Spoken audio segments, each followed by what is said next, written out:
First of all, thank you for having me here today. It's an honor to be here. I've been inspired by what I've seen here in the community. I want to thank Letizia and John Marco for the great work they've done, not just here, but really around the world. And it started, a big piece of it, at Expo. Expo was a huge success. 20 million people from around the globe visited Expo.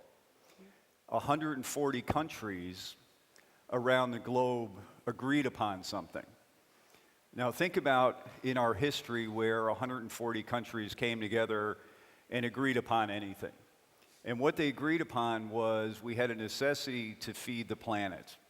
So how do we feed 9 billion people by 2050 in a sustainable and responsible way? It was a huge, huge undertaking and huge success. But the rest of 2015 became an even bigger success, I think, which was the initiation of the sustainability goals by the United Nations. Then after that, COP21 in France with climate change.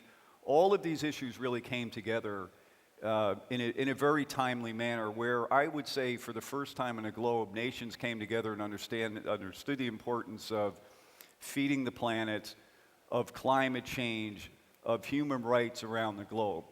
So how does that answer your question about what are we doing next with Expo? It fits directly because what we're convinced, at least in the United States, is that innovation, technology, and entrepreneurship are really key drivers to solve all of these issues. And we built with our partners at Expo an accelerator, and the winner of that accelerator was a company founded by two women in Ghana. And what they did is they tracked tropical weather information to decide how much water was needed to be used on different crop fields. And they got so precise that they could decide on that side of the crop field they needed 100% of the water, and on that side of the crop field they needed 70% of the water. So all the data that was collected enabled them to make these smart decisions going forward. So we collected about 100 companies and put them through this whole process. And they were the winner of that outcome. But there were all other kinds of companies from the United States, from Italy, from around the world that participated in that process. What's happening now is one of the gentlemen who was part of that program from Microsoft is now spinning out of Microsoft to continue to feed the accelerator. And as recently as last week, we had a meeting with our friends from Italy, from Scandinavia, from the United States, to really talk about how we continue that whole process. Because, as we were talking earlier, there's no lack of innovation here in Italy. There's tremendous innovation ideas. What we really need to figure out is how do we foster those ideas? How do we fund those ideas? How do we support those ideas going forward? So, as an American, I think I'm the most positive Italian. What I found in Italy is there's great ideas, great opportunity.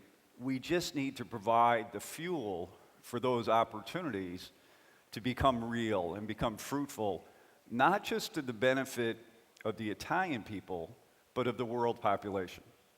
And the type of accelerator we're going to extend I think will help with that. But beyond that is a requirement for the right kind of financing infrastructure, the right kind of educational infrastructure. So there's all kinds of elements to the ecosystem that absolutely need to be developed in order for us to succeed there. Okay, Mr. Hickey, you work as a venture capitalist in California.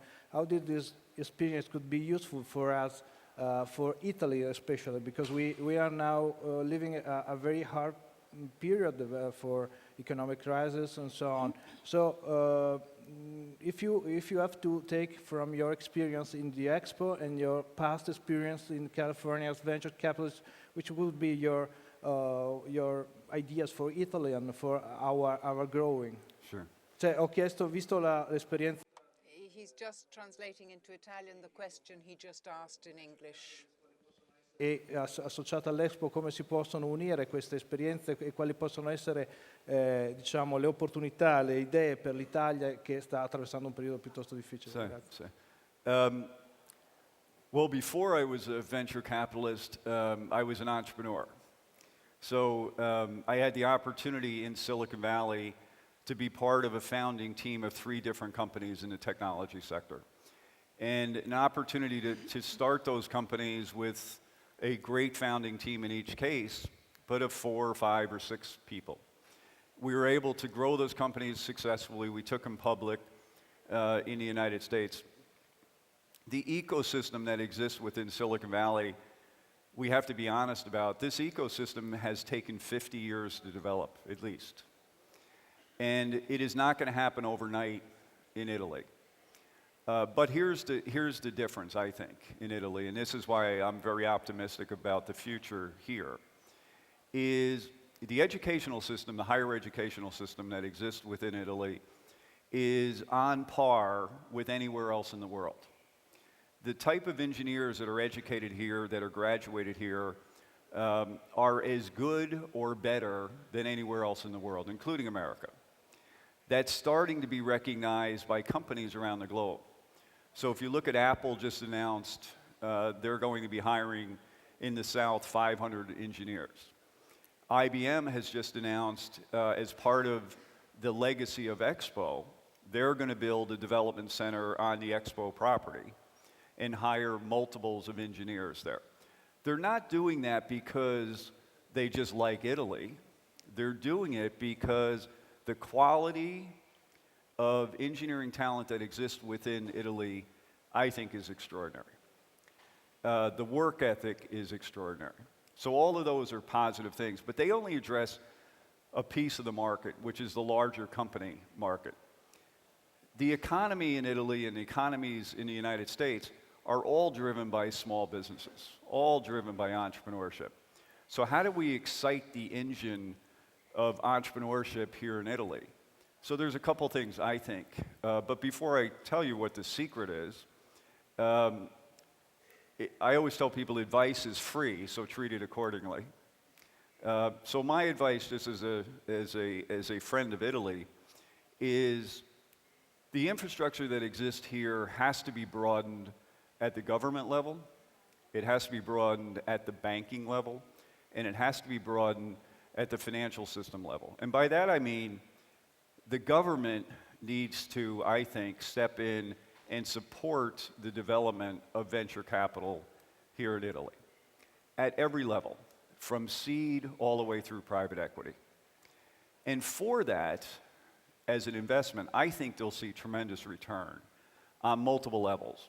They'll see return in employment, they'll see return in GDP, they'll see return in the building great companies here that can be world-class companies. The banks within Italy have a tremendous asset base, and in many cases they're taking those investments and investing those outside of Italy. To my way of thinking, the best investment you can make is in the people of Italy, in the education of Italy, and the entrepreneurship of Italy. Those banks, I think, can get as good a return by investing here versus investing in the U.S. or investing in the U.K. or anywhere else. My advice is they need to take a piece of their portfolio and have it structured exclusively for the benefit of Italian entrepreneurs and Italian venture capital. When you do that, I think you need to build funds that need to be big enough that can support the life cycle of a company. What the struggle today in Italy that I see is there's some very good venture capital firms. The struggle is, do they have the capital bandwidth by which they can support those companies through the whole life cycle of the company? So from a Series A investment all the way through a Series D or E or whatever it might be, until the company gets cash flow positive. That's a problem that exists within Italy. So there's a number of companies, venture firms that invest, but they don't have the financial wherewithal to stick with the company. In the United States, over this 50-year history, people have understood that there's an ecosystem of early stage investors, mid stage investors, late stage investors. That kind of infrastructure needs to be developed here. But the partners need to be, I think, the government, need to be the banking infrastructure, and need to be private financing sources to do that.